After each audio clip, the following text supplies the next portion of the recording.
एक 19 साल की लड़की थी, मॉडलिंग करती थी, नाम था शिल्पी जैन। मिस पटना रही शिल्पी कंप्यूटर क्लास के लिए जा रही थी, रास्ते में किडनैप कर ली गई। अगले दिन पटना में फ्रेजर रोड के क्वार्टर नंबर 12 से शिल्पी और उसके दोस्त गौतम की लाश मिली। जिस क्वार्टर से लाश मिली वो साधु यादव का था। साधु यादव यानी लालू यादव के साले, राबड़ी देवी के भाई, जो उस वक्त मुख्यमंत्री थीं। ये सब 26 साल पहले 3 जुलाई 1999 को हुआ था। आरोप लगा कि शिल्पी से गैंगरेप हुआ, उसके दोस्त गौतम की भी हत्या हुई। मामला सीबीआई को गया और क्लोजर रिपोर्ट में से सुसाइड बताया गया। अब चुनाव से पहले ये मामला फिर से खबरों में आ गया है। जन सुराज के नेता प्रशांत किशोर ने बिहार के डिप्टी सीएम सम्राट चौधरी से पूछा है कि वो साफ करें कि इस मामले में वो आरोपी थे कि नहीं। दरअसल आरोपियों में से एक का नाम राकेश कुमार है। पीके का कहना है कि राकेश कुमार ही सम्राट चौधरी हैं, यानी गंगाधर ही शक्तिमान है। वो पहले भी कहते रहे कि सम्राट चौधरी ने बार बार नाम बदले, कभी राकेश कुमार, कभी सम्राट कुमार मौर्य, तो कभी सम्राट चौधरी नाम रखा। लेकिन सम्राट चौधरी कहते हैं वो राकेश मैं नहीं, राकेश तो कोई और है। बिहार में पुरानी पत्रकारिता करने वाले लोग, आपने शिल्पी गौतम के रेप और हत्याकांड की कहानी सुनी होगी।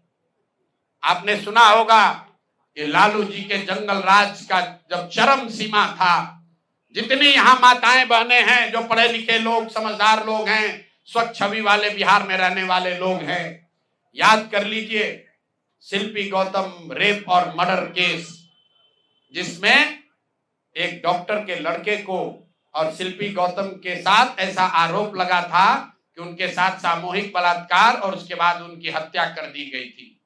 साधु यादव पर उसका आरोप लगा था।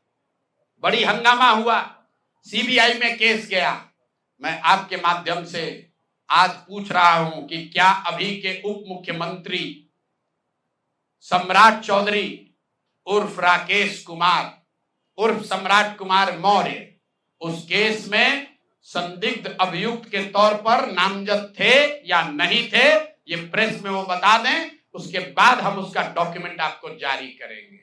इनका सीबीआई ने इनको अभियुक्त के तौर पर इनकी जांच की थी कि नहीं, उस मुकदमा में इनको नामजद संदिग्ध बनाया गया था कि नहीं, ये सीधा आपको बता रहे हैं। ये आए और ये पूरा केस तब के भाजपा के नेता सुशील कुमार मोदी जी ने उठाया था। अब देखिए, वो आइसक्रीम बेचने वाले का नाम था राकेश। वो आइसक्रीम बेचता था बेचारा, वो है रहने वाला हाजीपुर। अब इसको कहां कहां से बुद्धि दे रहा है। शिल्पी गौतम कांड में पूरी तरह जांच सीबीआई ने किया और हम लोग को तो पता भी नहीं है। और जिस राकेश की बात वो करते हैं वो तो हाजीपुर का रहने वाला है। अरे भैया, इन लोग को कुछ पता नहीं है बिहार के बारे में। बिहार का रहने वाला है, पूरे देश को लूट के आया है। सम्राट चौधरी को लेकर पीके जो आरोप लगा रहे हैं वो गड्ढमड्ढ न हो जाएं, इसलिए आपको बता दें कि मर्डर के आरोपी और झूठी उम्र बताने वाला जो आरोप पीके ने लगाया है वो मामला शिल्पी जैन वाला नहीं है। वो तारापुर का मर्डर केस है, जिसको लेकर प्रशांत किशोर आरोप लगाते हैं कि सम्राट चौधरी ने खुद को नाबालिग बताया जबकि वो बालिग थे। वहीं सम्राट चौधरी बालिग नाबालिग वाले पॉइंट पर साफ जवाब नहीं देते। हाँ, ये जरूर कहते हैं कि लालू परिवार ने उन्हें फंसाया था। तारापुर केस नंबर 44/1995, नोट कर लीजिए। 44/1995 में 7 लोगों की हत्या हुई, उसमें ये अभियुक्त हुए। और जो केस है चीफ जुडिशियल मजिस्ट्रेट को 24/4/1995 को इन लोगों ने डॉक्यूमेंट सबमिट किया। बिहार विद्यालय परीक्षा समिति का एक एडमिट कार्ड सबमिट किया, जिसमें बताया गया कि KNVMH सम्राट, ये स्कूल का नाम है, कुमार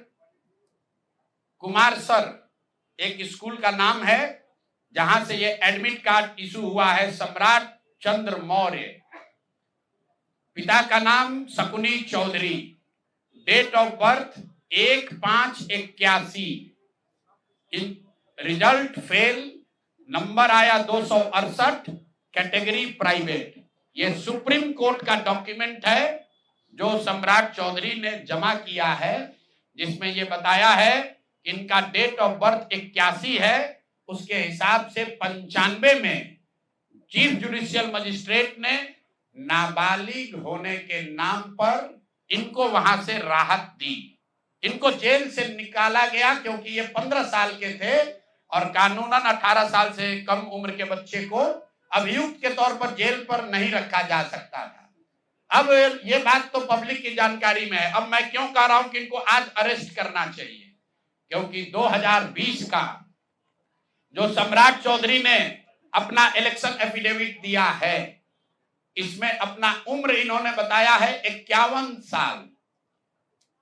ये सम्राट चौधरी का इलेक्शन एफिडेविट है। इन्होंने अपना उम्र बताया 2020 में 51 साल। इसका मतलब है कि 2020 माइनस 26, तो 1995 में इनका उम्र था 25 साल, 26 साल।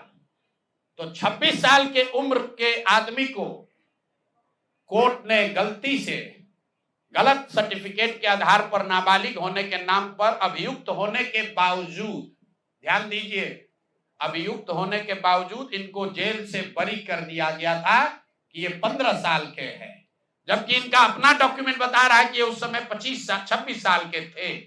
नौसिखिया नेता है। मैं 1995 में हम लोगों को जेल में डाला। मेरे घर के अनाज में लालू प्रसाद के गुंडे या पुलिस ने पेशाब कर दिया। हमारे घर के कुआं में पेशाब कर दिया। हमारे परिवार के 22 लोग जेल में रहे।